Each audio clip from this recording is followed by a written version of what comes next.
네, 반갑습니다. 오늘은 전기의 두 번째 전류전압 저항과 오메가 법칙 그리고 저항의 연결 부분에 대해서 한번 같이 공부해 보도록 하겠습니다. 일단 선생님이 이 왼쪽에 전기 회로를 간단히 그려놨는데요. 전기 회로에서 각 부분들의 명칭을 먼저 알려드리면 첫째로 얘는 스위치 뉴스. 미안합니다. 첫 번째로 저 지금 영상으로는 사실 몇 개째 찍고 있어서 조금 정신이 없는데 이 친구는 건전지라고 우리가 흔히들 얘기하는 전지이고요. 그 다음에 두 번째 이 친구 뭔가 모양이 굉장히 얇게 빛나게 생겼죠? 얘는 전구입니다. 전구. 반짝반짝 빛나는 그 전구를 얘기하는 거고요. 세 번째, 이 친구 좀 낯설 수 있는데 얘는 우리가 눌러주게 되면은 회로가 연결되고 손을 떼게 되면은 지금 회로가 끊기죠. 즉 전류가 흐르지 않고 전류 이따 배우긴 할 건데 그것을 고정시켜줄 수 있는 이것은 스위치라는 것이고요. 마지막으로 이러한 모든 부품들을 연결하는 이 선 있죠? 이것을 우리가 전기 도선이라고 이야기를 합니다. 자, 그러면 일단 첫 번째로 우리가 뭘 얘기할 거냐면 전기가 흐른다, 전기가 통한다. 이것이 무엇이냐에 대해서 선생님이 한번 쉽게 설명을 해줘 보도록 하겠습니다. 여기 지금 이건 뭐냐면요. 이 회로에서 도선의 안쪽 모습을 확대하는 거예요. 확대. 지금 돋보입니다. 이 안쪽 모습을 확대하게 되면요. 이 안에는 굉장히 질량이 상대적으로 큰 원자핵들이 이렇게 톡톡 버티고 있죠. 그 다음에 이 사이로는 누가 돌아다니죠? 그렇죠, 여러분들. 이 사이로는 이렇게 마이너스 전하를 띠는 전자들이 있는데요. 그런데 전에도 얘기했지만 플러스 전하를 띠는 원자핵을 무겁기 때문에 질량이 크기 때문에 움직이지 못하는 반면에 전자는 돌아다닙니다. 그런데 지금 이 전자의 움직임을 선생님이 화살표로 표시해 봤는데 방향성이 없죠. 즉 아무것도 연결되지 않았을 때, 즉 전지가 연결되지 않았을 때는 그냥 전자들이 지 맘대로 마치 운동장에다가 그냥 병아리 그런 거 있잖아요. 풀어놓은 것처럼 자기들 마음대로 전자가 돌아다닙니다. 이러한 상황에서는 우리가 전기가 통한다, 전류가 흐른다라고 이야기하지 않아요. 그런데 여기 지금 회로에 표현되어 있는 전지를 연결해 주면요, 이 지 맘대로 돌아다니는 전자들을요 한 방향으로 밀어줍니다. 여기 있는 전지가 이 도선 속에 있는 전자들을 야 빨리 가 해서 한쪽으로 밀어주게 되는 거예요. 그래서 이 맘대로 돌아다니던 전자들이요 갑자기 한 방향으로 차례대로 이동을 하게 됩니다. 이렇게 한 방향으로 전자들이 이동하게 될 때 우리는 전기가 통한다. 더 어려운 말로는 전류가 생겼다, 전류가 흐른다라고 이야기를 하는 것이죠. 자, 그럼 정리해 보겠습니다. 원래는 도선 안에서 전자들이 방향성 없이 막 움직이고 있는데 회로에서 전지를 연결해 주게 되면 이 전지가 전자들을 한 방향으로 밀어주기 때문에 전자가 한 방향으로 이동할 수 있고 이것을 우리가 전류가 흐른다고 한다는 것입니다. 됐죠? 그러면 이렇게 전자가 한 방향으로 움직일 수 있게 밀어주는 그것을 바로 우리가 두 글자로 전압이다라고 얘기를 하죠. 전압에서 앞자는 여러분 압력이라고 생각하시면 될 것 같은데요. 압력이 뭐냐면 압정 아시죠? 압정 뭐죠? 굉장히 한 부분을 눌러주는 거잖아요. 압력에 여기서 전압에서의 압자도 마찬가지입니다. 그래서 얘를 풀어 써보면 전자가 한 방향으로 이동할 수 있게 밀어주는 압력, 즉 힘을 우리가 전압이다라고 이야기할 수 있습니다.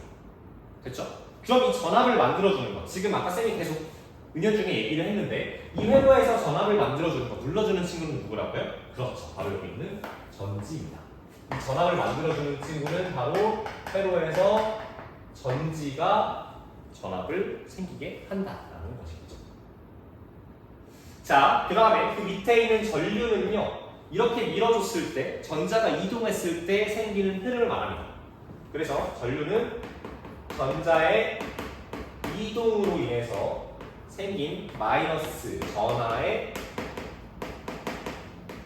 흐름을 말합니다. 이 U자가요, 흐른다는 뜻입니다. 뭐 해류, 또 뭐가 있을까요? 뭐 한류, 헬륨은 아닌 것 같습니다. U자가 흐른다라는 표시여서 전자가 이동해서 흐른다 라고 할 때 전류라고 표시를 해줍니다. 그런데 우리가 이렇게 매번 전압, 전류라고 표현하는 게 또 귀찮기 때문에요. 과학자들은 이것들 또한 모든 세계의 과학자들, 사람들이 소통할 수 있게 하는 기호를 만들었는데요. 전압은요, 기호로 뭐라고 쓰시냐면 볼티지의 앞자를 떠서 V라고, 대문자 V로 쓰고요. 전류는 뭐 인텐시티 뭐지라고 하던데 전류는 대문자 I로 기호를 표시할 수 있습니다. 그래서 여러분들이 만약에 나중에 이제 대학교를 해외로 갔어요. 근데 교수님께서 V, I 이렇게 표시하는 이 I는 뭐다? 전류다라는 걸 여러분들이 알 수 있어야 된다는 거죠. 그래서 전압은 기호로 V, 전류는 I라고 표시한다는 첫 번째 알아두시고요. 그 다음에 이 전압과 전류의 크기를 셀 때, 그 크기를 셀 때 우리가 활용하는 것을 바로 단위라고 하죠. 단위. 전압은 단위로 뭐라고 하냐면요, V라고 씁니다. 읽을 때는 볼트라고. 좀 이상하네요. 근데 전압은 그럼 기호하고 단위하고 같겠습니까? 같습니다. 반면에요, 전류는 좀 다릅니다. 전류는요, 단위가 뭐냐면요, A라고 쓰고요. 읽을 때는 암페어라고 있습니다. 암페어? 지금 드립이 재미없었다고 선생님이 돌아섰네요. 전류 단위입니다. 페어, 암페어. 선생님 이거 모르는 페어, 암페어? 암페어. 죄송합니다. 자, 다시 전압은 단위가 V, 볼트고요. 전류는 단위가 A, 암페어라고 읽는다 라고 이렇게 기억을 해주시면 좋겠습니다. 그 다음에 추가로 하나 더 알려드리면요, 여기서 전구에서 불이 켜지잖아요. 그죠? 어쨌든 전류가 통하면 전구에 불이 들어옵니다. 그 불이 들어오는 이유는 뭐냐면 이렇게 생각하시면 될 것 같아요. 일반적인 도선이 10차선 도로라고 합시다. 10차선 도로라고 치면 전구는 갑자기 도로가 2차선으로 좁아지는 거예요. 그러면 원래는 편하게 돌아다녔던 전자들이 갑자기 저기 들어가게 되면 통과를 못하겠죠. 부딪히겠죠. 그 부딪혔을 때, 전자들이 서로 부딪혔을 때 나오는 에너지 손실이 빛 에너지, 열 에너지로 나오는 것이 바로 전류다. 그래서 쌤이 뒤에 아직 3번 저항을 얘기하지 않았는데요. 뒤에 이야기를 하겠지만 이 전구는요, 갑자기 좁아지기 때문에 회로에서 저항으로서 기능을 할 수 있습니다. 이거는 이따가 좀 더 얘기를 하는 것으로 하고요. 여기 당구장 표시 하나 해놨습니다. 이거 굉장히 시험에 나올 가능성이 높은데 전류의 방향 대 전자의 이동 방향이라고 나왔습니다. 좀 이상하죠? 전자의 이동이 바로 전류라고 했는데 서로 달라요. 건전지를 보시면 여러분들 많이 보셔서 알겠지만 T와 플러스 극과 마이너스 극이 있는데요. 전류의 방향은 플러스 극에서 마이너스 극인데요. 전자의 이동 방향은요, 마이너스 극에서 플러스 극입니다. 자, 이상하죠? 이게 뭐냐면요, 맨 처음에 과학자들이, 전기를 연구한 과학자들이요, 맨 처음에 뭔가 흐른다, 전기가 통한다, 그게 뭔지는 모르겠는데 뭔지는 몰라. 그런데 우리가 통하는 건 아니까 그래, 플러스에서 마이너스로 통하는 걸로 하자라고 약속을 했어요. 그리고 그것을 기반으로 해서 여러 가지 전기 제품을 만들거나 많은 것들이 과학자들이 연구를 해왔죠. 그런데 시간이 지나서 기술이 좀 발전하다 보니 이 흐른다는 게 사실 전자가 이동하는 거였고, 그런데 이 전자는 사실 이게 아니라 마이너스에서 플러스로 흐르네 라는 걸 발견한 거예요. 자, 그런데 이미 수많은 과학자, 전 세계 사람들이 전류의 방향은 플러스에서 마이너스로 간다 라고 약속을 해놓고 써놨기 때문에요. 갑자기 이렇게 우리 바뀌었어 라고 해서 주는 혼란을 막기 위해서 전류의 방향은 플러스에서 마이너스로 간다라고 하되 실제 전자가 이동하는 방향은 마이너스에서 플러스다라는 걸 하나 더 알아두자라고 해서 전류의 방향과 전자의 이동 방향이 달라지게 된 것입니다. 굉장히 좀 웃기죠? 사실 같은 말인데 정반대로 표현하고 있습니다. 이것을 통해서 알 수 있는 것이 과학 지식이 영원합니까? 그렇지 않죠. 과학 지식이라는 건 영원한 것은 아니고 기술의 발전하거나 뭐 여러 가지 이유에 의해서 또 바뀔 수 있다라는 것을 여러분들이 하나의 과학사 사례로 알아주시면 또 좋을 것 같다는 생각이 듭니다. 마지막으로 저항입니다. 저항이라는 건 무슨 말이죠? 그쵸, 뭔가 이렇게 내가 방해한다, 뭔가 막는다라는 의미예요. 저항이라는 것은요, 전자의 이동을 방해하는 것을 말해요. 전자의 이동을 방해한다? 더 풀어서 얘기해볼까요? 즉, 전류의 흐름을 못하게 하는 놈을 저항이라고 하는 것이죠. 전자가 가는데 못 가게 막는 거. 대표적인 방법이 아까 선생님이 말한 전구입니다. 굉장히 넓었는데 갑자기 좁아지게 되면 통과하기 어렵겠죠. 그래서 통과하기 어려워지니까 상대적으로 통과가 더 어려워지기 때문에 전자의 이동인 전류는 작아지겠죠. 그것을 저항이라고 하고요. 저항은 기호로 뭐라고 표현하냐면요. 저항은 기호로 R로 표현합니다. 저항이 영어로 레지스트이기 때문에 R로 표현을 하고요. 그 다음에 기호로서, 기호 아니죠, 미안합니다. 단위로 나타내면요. 저항의 단위도 아마 처음 본 거일 텐데요. 이렇게 씁니다. 이거 뭔가 글자를 하나 닮았는데 이거 뭐 같죠? 오 읽을 때는 오메가. 아시겠죠? 오메가라고 읽으시면 됩니다. 저항을 기호로 쓸 때는 R이고 저항의 단위는 오메가. 그래서 저항을 표시할 때는요, 뭐 이렇게 쓰면 되겠죠. 1옴, 2옴, 100옴 이렇게 단위가 옴이 때는. 미안합니다. 오메가가 아니죠. 읽을 때는 오메가가 아니라 옴이라고 읽으시면 돼요. 1옴, 2옴, 100옴 뭐 이렇게 단위로서 붙여주시면 되겠습니다. 자, 여기까지 우리가 기본적으로 오메 법칙이라는 것을 이해하기 위해서 회로에서 전기가 흐를 때 기본적인 개념들, 전압, 전류, 저항에 대해서 한번 공부를 해봤고요. 그 다음에 이제 뭘 할 거냐면요, 이 세 개의 관계를 한번 나눠볼 거예요. 어렵지 않아요. 첫 번째, 전압과 전류를 알아보겠습니다. 전압이라는 건 뭐라 그랬냐면 전자가 이동할 수 있게 밀어주는 힘이라 그랬죠. 그렇다면 전압이 커지는 경우에 전류는 어떻게 될까요? 그쵸? 세게 밀어주니까 당연히 더 잘 흐르겠죠. 전압과 전류는 서로 비례 관계입니다. 비례 관계를 우리가 이렇게 표시할 수 있어요. 서로 비례 관계입니다. 됐죠? 그 다음에 이번에는요, 전류와 저항을 보겠습니다. 저항은 뭐죠? 전류가 못 가게 방해하는 거라고 했어요. 그러면 저항이 커지면 전류는 어떻게 될까요? 작아집니다. 하나가 커졌을 때 다른 하나는 작아지는 이런 관계니까 반비례 관계라고 하고요. 이럴 때 I하고 R분의 1 이렇게 표현합니다. 얘가 반비례의 의미고요. 그 이유는 지금 보시면 R이 커지면 전체적인 분수는 작아지겠죠? 그렇기 때문에 반비례 관계다. 이렇게 전압과 전류, 저항의 관계를 각각 표현할 수 있는데요. 이 세 가지 개념의 관계를 하나로 묶어놓은 것이 바로 우리가 지금 배울 무슨 법칙? 옴의 법칙이라는 옴의 법칙. 옴의 법칙입니다. 옴의 법칙을 식으로 나타내보면요. V가 뭐였죠? 전압이죠, 전압. 전압은 I는 뭐죠? 전류. 곱하기 R. 저항이다라고 표시할 수 있다는 소리입니다. 이 식을 가지고 이제 우리가 서로 다른 두 값이 주어졌을 때 나머지 하나의 값을 구할 수 있어요. 이게 무슨 소리냐? 선생님 예를 하나 들어보겠습니다.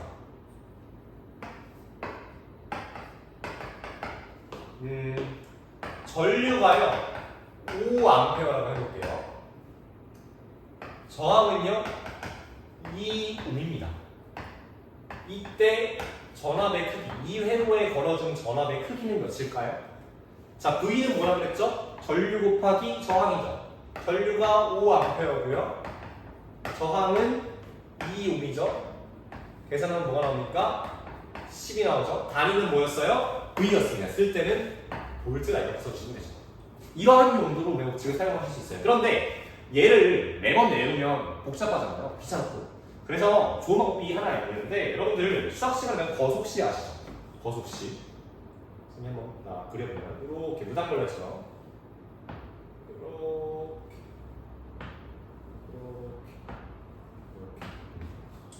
원래는 여기에 뭐가 들어가는 거예요? 거리, 속력, 시간 이렇게 나타내죠. 그래서 거리는 뭐예요? 속력 곱하기 시간.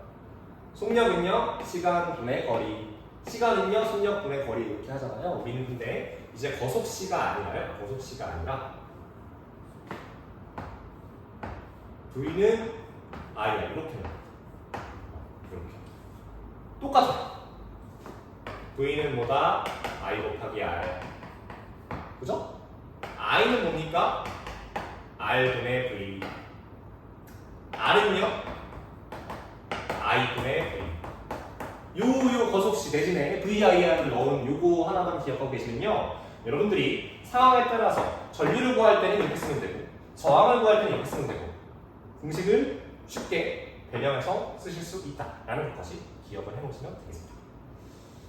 마지막으로 이 우회법칙의 관계를 그래프로 한번 나타내 볼게요. 첫 번째로 전압에 따른 저항, 미안합니다. 다시 전압에 따른 전류의 관계를 나타내 보면요. 얘는요 비례이기 때문에 하나가 증가하면 나머지 하나도 계속해서 증가하는 걸로 나타내지고요. 전류와 전압의 관계, 이 x, y축을 바꿔 놓아도 똑같이 하나가 증가하면 다른 하나도 증가하는 비례 관계이고요. 마지막으로 이건 좀 모양이 특이한 잘 기억해 두세요. 저항에 따른 전류는요 반비례 관계였죠. 이 친구들은 반비례 관계였어요.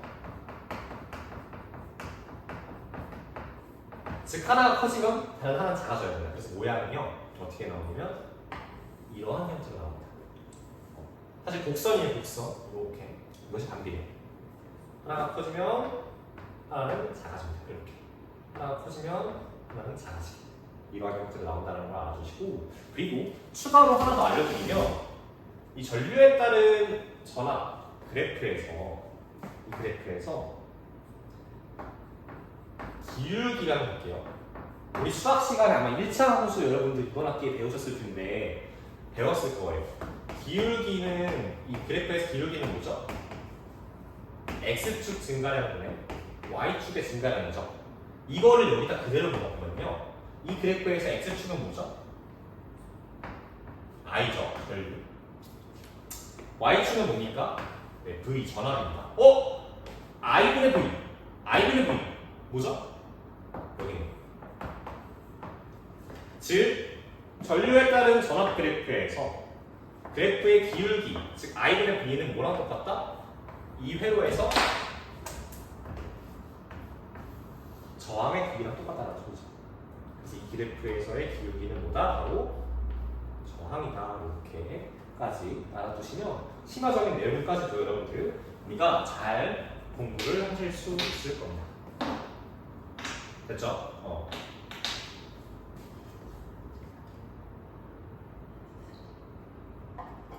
자, 이렇게 오해법칙에 대해서 한번 공부를 해봤는데요. 맨 처음에 나오는 이 회로에서의 개념들, 그 다음에 전류가 흐른다는 게 무슨 의미인지, 왜 흐르는지, 각각 개념들의 기호와 단위, 전류의 방향과 전자의 이동 방향의 차이점, 이것을 하나로 압축해 놓은 오해법칙. 마지막으로 이 오해법칙을 그래프로 표현했을 때 어떻게 나타나는지까지 여러분들 기억해 두시면 이 전기 파트가 굉장히 어려워 보이는데요. 사실 그렇지 않습니다. 여기까지 정도 이해해 주시면 웬만한 문제 다 푸실 수 있을 거거든요. 이렇게 해서 푸시면 되겠고요. 그리고 간혹 그 어떤 문제집들에서 뭐 이런 것들이 있어요. 그러니까 굉장히 회로를 그려놓고 뭐 이 부분에서 저항의 크기, 뭐 어느 부분에서 저항의 크기, 전압의 크기 각각 굉장히 복잡하게 계산해야 되는 그런 문제들이 있는데 그것은 우리 교육과정을 보면은 복잡한 계산을 하지 않는다라고 나와 있기 때문에 설명에서는 제외하고 기본적인 것들까지만 여기까지 설명을 하도록 하겠습니다. 그리고 칠판 지우고요.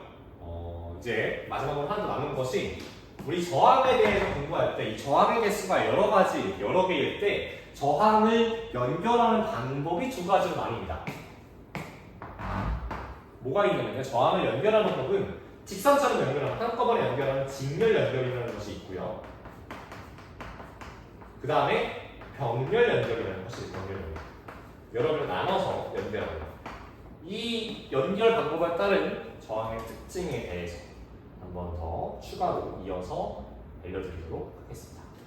네, 지워오고 새로 쓰는 거 없이 어차피 내용이 많지 않아서 그냥 카메라 각도를 좀 바꾸고 빈 공간에다가 저항의 연결 이어서 마무리해드리도록 하겠습니다. 잠깐 카메라 각도 바꾸는 사이에 저 이 암페어 드립을 봤는데 처참하네요. 페어 암페어. 근데 여러분들 이게 재미가 없고 진짜 좀 별로일지라도 이렇게 자꾸 암기를 하셔야지 잘 머릿속에 들어옵니다.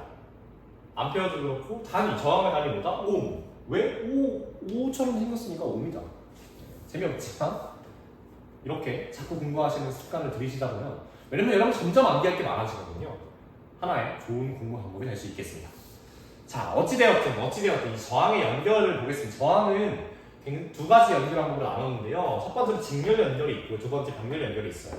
간단한 회론을 통해서 선생님이 표현을 하자면 직렬은요 이렇게 이거 뭐였냐면 전구 표시죠. 전구는 회로에서 저항의 역할을 할 수 있다고 했습니다. 직렬이고요. 병렬 연결은요 달라요. 자, 보시면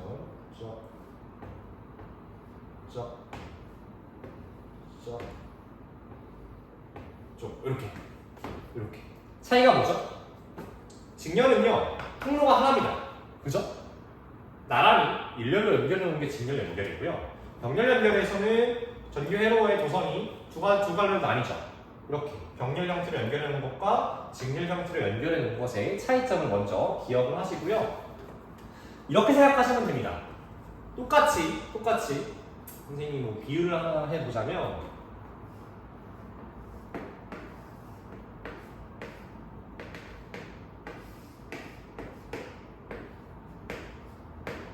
자, 이거 뭐죠? 터널이죠. 터널에서는 굉장히 사고가 많이 나기 때문에 느리게 운전해야 돼요.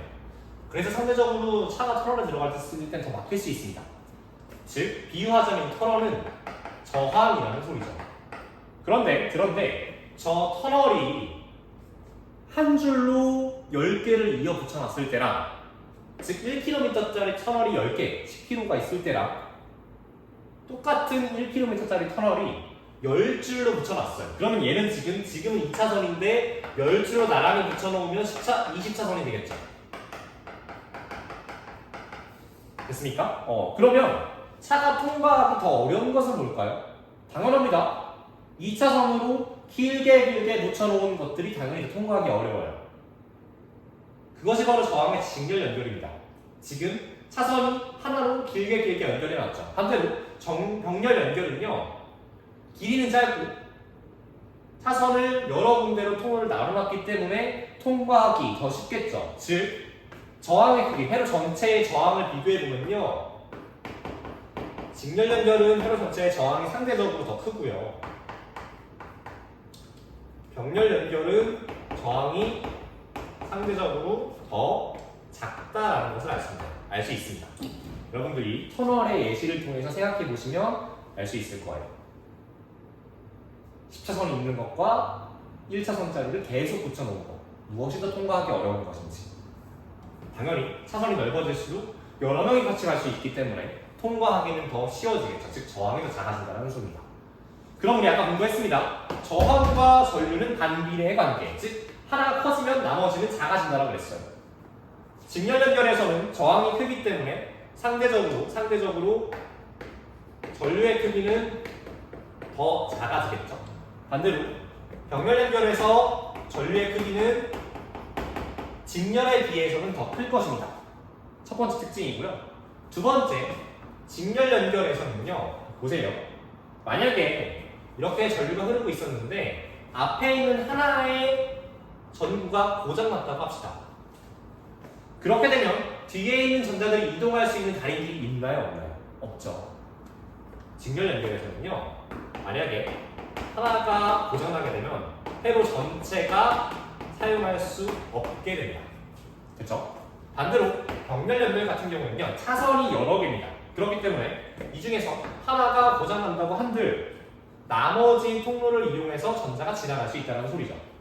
얘는 하나가 아웃되어도 나머지는 사용할 수 있다는 소리입니다. 그래서 전기 제품에서 병렬 연결을 하게 되면요, 굉장히 각각을 독립적으로 사용할 수 있습니다. 독립적. 얘에 상관없이 나머지도 그냥 쓸 수 있다는 소리죠. 됐습니까? 이렇게 직렬과 병렬 연결은 각각의 특징을 가지고요. 일상생활에서 어떻게 활용을 하느냐? 직렬 연결 같은 경우를 활용하는 대표적인 사례는요, 퓨즈라는 것이 있습니다. 퓨즈라는 거는 전기 제품에 연결을 해서요, 너무나 전류가 많이 과전류라고 하는데요, 그렇게 전류가 많이 흐를 때 불이 나거나 열이 나고 이럴 수 있는데, 그것을 막아주기, 차단하기 위한 용도. 하나가 끊이면 나머지 다 차단되기 때문에 퓨즈라는 것을 사용하고요. 반면에 병렬 연결의 사례로서는요, 우리 건물에서 사용하는 전기 배선, 건물, 뭐 병원도 될 수 있고요, 혹은 학교, 이런 곳들의 전기 배선. 배선이라는 건 쉬운 말로 하면요, 전기 선을 배치하는 거라고 생각하시면 됩니다. 이런 거예요. 병원에서 직렬로 연결을 했습니다. 하나가 고장나서 꺼졌어요. 나머지 어떻게 됐죠? 다 꺼집니다. 큰일 나죠. 그렇기 때문에 서로 독립적으로, 내가 어떤 게 하나 꺼진다고 해도 다른 것들은 상관받지 않고 독립적으로 사용할 수 있는 건물에서의 배선을 바로 병렬 연결을 사용한다고까지 기억을 해 놓으시면 되겠습니다. 이 정도 기억하시면 되고요. 선생님이 아까도 간단히 말했지만, 여러분 막 문제집에 보시면요, 뭐 이렇게 회로 막 그려놓고, 막 이렇게 해가지고 이렇게 해놓고, 여기서의 1번에서 전압, 2번에서 전압, 이런 거 계산하는 것들은요, 사실 우리 교육과정에서는 다루지 않다고 나와 있기 때문에 선생님이 얘기해준 이 직렬, 병렬 연결 방법 사용, 그 다음에 어떻게 전류의 크기가 변하는지까지 정도 여러분들 공부를 꼼꼼히 해주시면 되겠습니다. 전기 파트는 여기서 마무리하고요. 남은 부분도 열심히 공부해서 시험에서 좋은 성적 거두시기를 바라겠습니다. 고생하셨습니다.